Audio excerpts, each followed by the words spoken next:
জিমত leg day থাকিলে এজন মানুহৰ কি অৱস্থা হ'ব পাৰে আহক শুনাই আছো। আজিকালি অলপ বডি চডি বনাই আছো, সেইকাৰণে ভাবিলো আজি জিমৰ ব্লগ এটাই বনাই দিওঁ। প্ৰি ৱৰ্কআউট প্ৰটিনটো লৈ পেলাই মই ওলাই দিলো জিমলৈ যাবলৈ। জিমত আহি প্ৰথম কামটো হৈছে ৱেইটটো চেক কৰা। 64.85 নট বেড। 2-3 মাহৰ আগত মোৰ ৱেইটটো 56-57ৰ পৰা আগত নাযায়।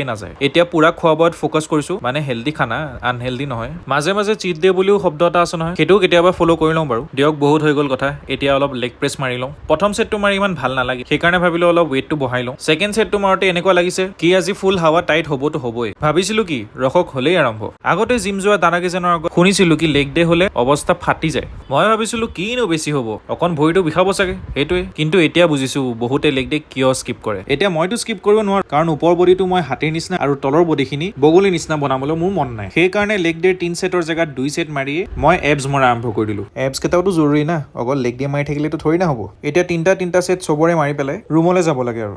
এইটো হৈছে মোৰ প্ৰি ৱৰ্কআউট হাই মিল থকা থোপৰা, আৰু এইটো হৈছে মোৰ পষ্ট ৱৰ্কআউট অৱস্থা নোহোৱা হৈ যোৱা থোপৰা। খোজ দেখিছে নহয় কেনেকুৱা হৈ গৈছে, কিবা বেয়া বস্তু খাইছো বুলি ভাবিছে নেকি? নহয়, এয়া চব লেগ ডেৰ পৰিণাম। পিজিৰ পৰা ওলাই আহি মই লগ পালো আমাৰ পিজিৰ চিকিউৰিটি গাৰ্ড উৰ্ফ মোটা ভাই। এতিয়া আৰু মোটা ভাইৰো দস্তিকেইটাক অলপ পেট পূজাই কৰাই পেলাই মই বহি গলো পঞ্চায়তৰ ছিজন 4 চাবলৈ। আজি ভাবিলো অলপ বাহিৰৰ খানাকে অৰ্ডাৰ কৰিলো, কিমাননো আৰু পিজিৰ খানা খাই থাকিব। এতিয়া মই পঞ্চায়ত চাই খানাটো ধুনীয়াকে খতম কৰি লওঁ। পিছে লগ পাম নেক্সট ভিডিঅ' এটাত, আৰু যোনে ফ'ল' কৰা নাই ফ'ল' কৰি ল'ব। বঢ়িয়া কণ্টেন্ট দি আছো মই। চ' তেতিয়ালৈকে বাই বাই।